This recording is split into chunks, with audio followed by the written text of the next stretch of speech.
lebih baik menjadi petani daripada menteri kepolisian, dan sampai titik darah penghabisan kami tidak akan mau di bawah kementerian. Maksudnya apa? Dia digaji oleh rakyat, nantang-nantangin gitu, tawan kalau dia itu dengan Pak Prabowo itu adalah kolega, bukan atasan dengan bawahan.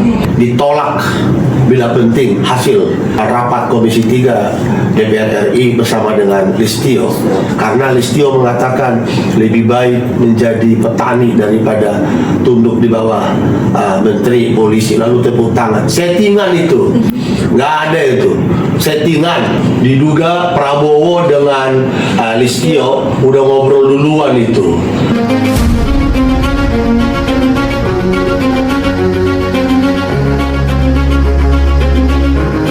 Pagi Pak Ketum, saya Kori dari Humas Media.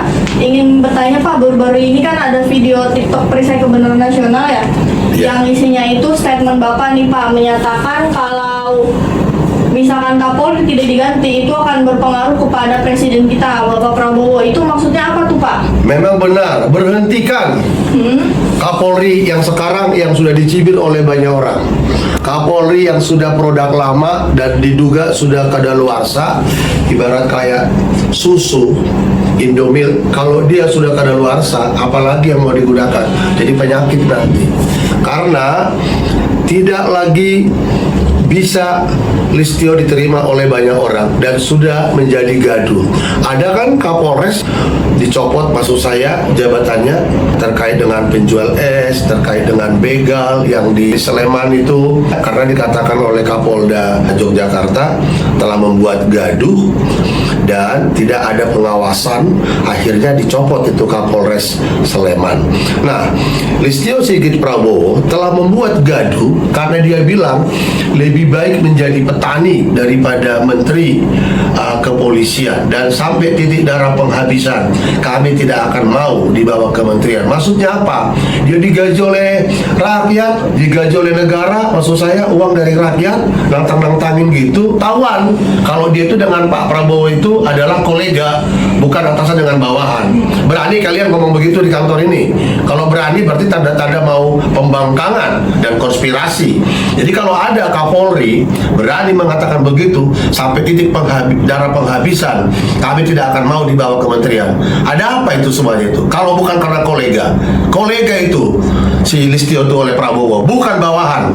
Dalam struktural pemerintahan, Kapolri adalah bawahannya presiden, tapi tetap hubungannya masih berjalan kolega. Karena Prabowo pernah menjadi Menhan dan Listio adalah pernah menjadi bagian daripada geng Solo yang dimana dikarbit terus sampai dia menjadi Kapolri. Itu Ya, betul Pak.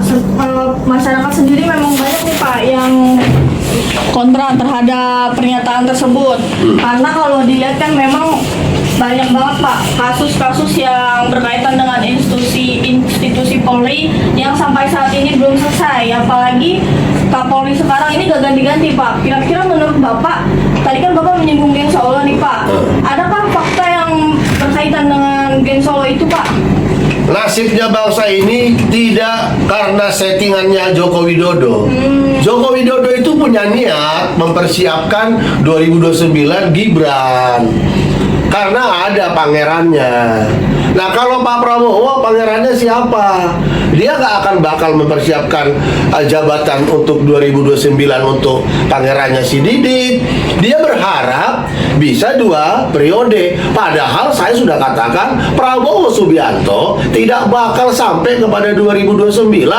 Nah, oleh karena itu kalau ada orang bicara untuk mengatakan Prabowo 2029 apa? Dia itu diizinkan oleh Yang Maha Kuasa hanya untuk di zaman bisa menyelesaikan pemberantasan koruptor. Jagonya Pak Prabowo itu ya koruptor, dibasmi oleh dia dengan perbaya-perbayanya itu. Tetapi apakah persoalan bangsa hanya terkait dengan koruptor? Enggak. Nah, pencoblosnya Pak Prabowo itu 50% itu adalah masyarakat yang banyak membuat laporan di kepolisian tidak jalan, pidana dibilang perdata. Ini perdata, awalnya bisa kayak di Polsek Tambun. Bisa, kata penyidiknya. Setelah itu, oh ternyata perdata. Nah, sebenarnya dia perdata, dipaksakan pidana. Nah, jadi masih banyak lagi. Jadi, kadaluarsa sudah. Pak Listio itu harus diganti. Kalau nggak diganti, Prabowo itu akan tidak dihargai lagi oleh orang banyak. Tadi malam saya lihat di beranda, Prabowo pidato dengan ucapan bahwa dia baru pulang dari perjalanan luar negeri. Dikatakan bahwa sekarang ini akan takut dunia dengan perang dunia ketiga. Saya mengatakan ya, kalau kalian dibilang Prabowo, kalau kalian nggak suka dengan saya, tunggu 2029. Demo boleh, tapi jangan sampai ada kerusuhan. Betul, jangan ada kerusuhan. Anda dengan kerusuhan dengan cara yang lain, siap-siap Anda. Maksudnya apa? Mau ngancam-ngancam. Ada banyak orang yang siap mati kok. Ya kan? Ada apa dia ngancam-ngancam? Jadi saya tidak melihat Prabowo sanggup menjadi seorang tokoh yang berkelanjutan tahun-tahun. Nggak sanggup dia. Karena apa? Hanya euforia dan orang-orang sekitar dia, partai tua semua yang rangkap jabatan. Mau saya bukain semuanya itu. Jangan sampai saya bicara satu kata habis ya. Ada yang saya akan buka kelak apabila masih membela-bela diri di pemerintah ini ya. Saya tidak mau ada orang yang membela-bela diri. Saya mau tahu kejujurannya mereka itu seperti apa semua. Itu aja. Pak, kalau kita mundur ke belakang nih Pak, bukankah Bapak salah satu ketua umum dari relawan Prabowo Pak? Bahkan kalau saya kemarin lihat Pak, mengikuti TikTok Bapak nih, Bapak punya 2 sertifikat Pak yang diberikan oleh Badan Lembaga Relawan Prabowo Pak, BPR dan BRP dan Rumah Besar ya Pak? Iya, saya memang benar ketua relawan Prabowo Merah Putih. Ada 2 sertifikat diberikan kepada saya. Pak, saya mau tanya lagi nih Pak. Melanjutkan pertanyaan saya, ini apakah Bapak memiliki kecewaan Pak terhadap Prabowo? Saya kecewa kepada Pak Prabowo, hanya mampu euforia. Ada banyak perkara-perkara di tengah-tengah masyarakat tidak tuntas oleh dia. Adanya masih banyak pungli, pemerasan, dan ada banyak yang sudah tidak terhitung. Hanya mampunya untuk mengungkap koruptor. Apa susahnya mengungkap koruptor? Saya ini tidak penjudi. Apa susahnya saya mengungkap kasus judi? Karena saya nggak penjudi. Ya kan? Berani nggak pemerintahan Prabowo belak-belakan? Nggak usah terlalu semua diurusi oleh dia. Siapa bilang Prabowo sampai 2 periode? 1 periode aja nggak sampai kok. Saya mendukung Prabowo karena saya cinta tanah air. Uang saya, pengabdian saya, ada sekian banyak saya berikan kepada pencapaian beliau.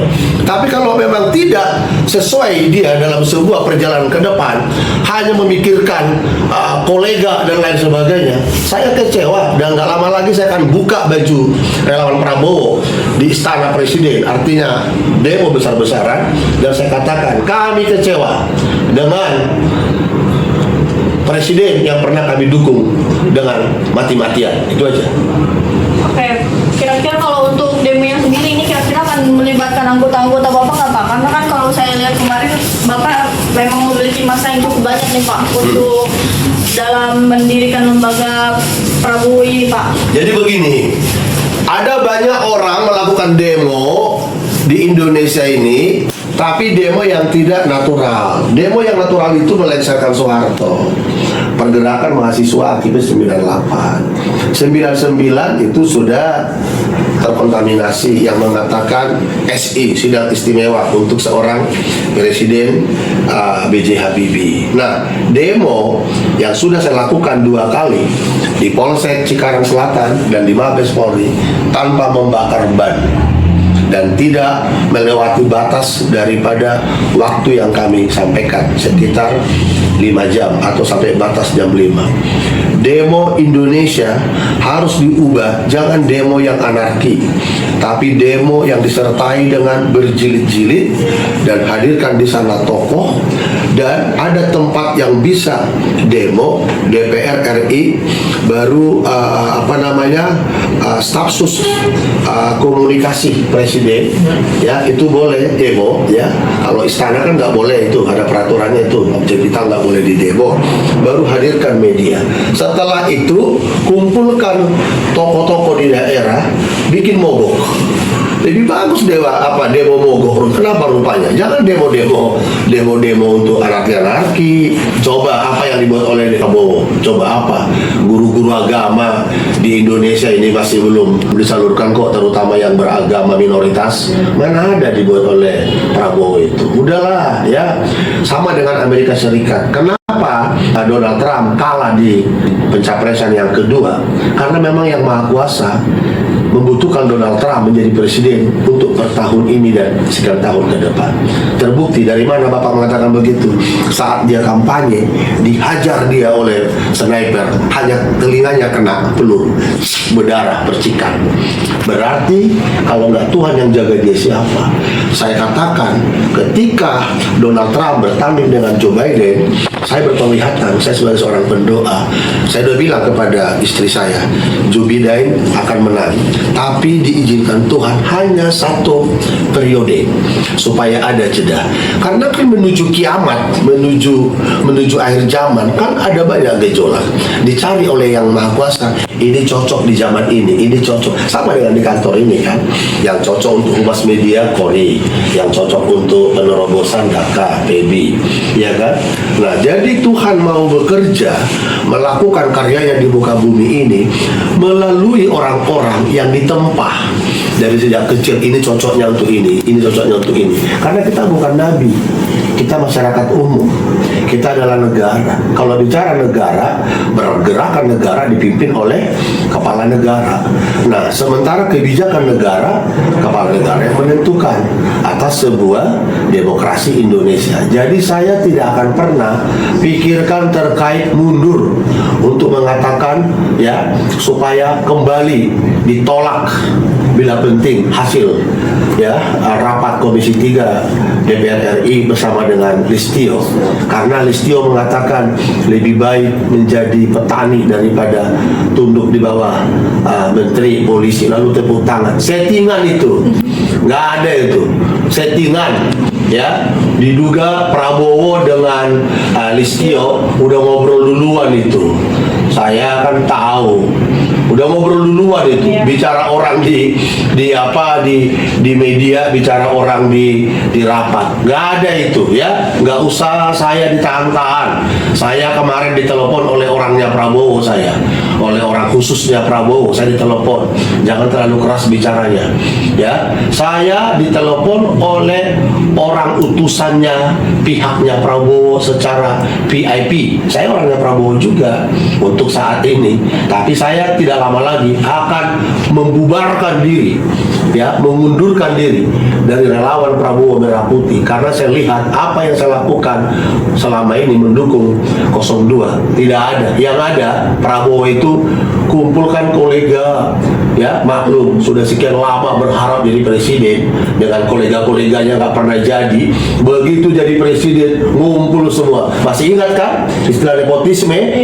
Ya, dulu Pak Harto diangkatnya si Prabowo Sutejo, ribut orang. Kenapa si Hasim sekarang ini kemana-mana orang nggak ribut, ya kan? Sampai acara salah satu perayaan salah satu agama apa waktu itu malah yang hadir si Hasim.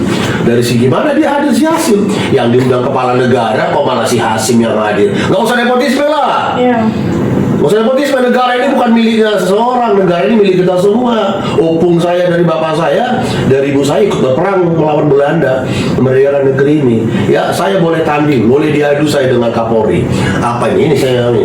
Yuk, silakan Pak Kapolri cari polisinya yang jujur, biar saya tampilkan data ini. Ayo, ini di video nih. Mampu nggak Kapolri menghadirkan ya orangnya yang jujur? Biar hadirkan berapa orang tim kita untuk melawan mereka dalam konteks kejujuran ya. Kita menghormati institusi Polri, tetapi oknumnya maksud saya berani nggak tanding dengan kita? Nggak usah aneh-aneh. Saya mengerjakan tugas ini, masa tiap tahun saya nombok 2 miliar, 1,8 miliar. Orang kalau jadi pengacara, jadi praktisi, dapat uang banyak-banyak, tangannya gini-gini, ya kan? Pamer tangan, pamer mobil. Saya malah nombok terus, 1,8 miliar, 2 miliar, betul nggak deh? Ya. Betul nggak Dinda? Betul. Orang mengurusi perkara, pengacara jadi pengacara. Banyak kan pengacara, pekerja hukum Banyak, Pak. membanggakan apa yang telah didapat dari kegiatan dia sebagai pekerja hukum, tangannya digini-giniin, mobilnya diiniin. Saya malah saya lihat nombok terus saya 1,8 miliar ya tahun 2023 2024 nombok 1,6. Ini kayak saya nombok ini hampir 1,8 saya nombok ini.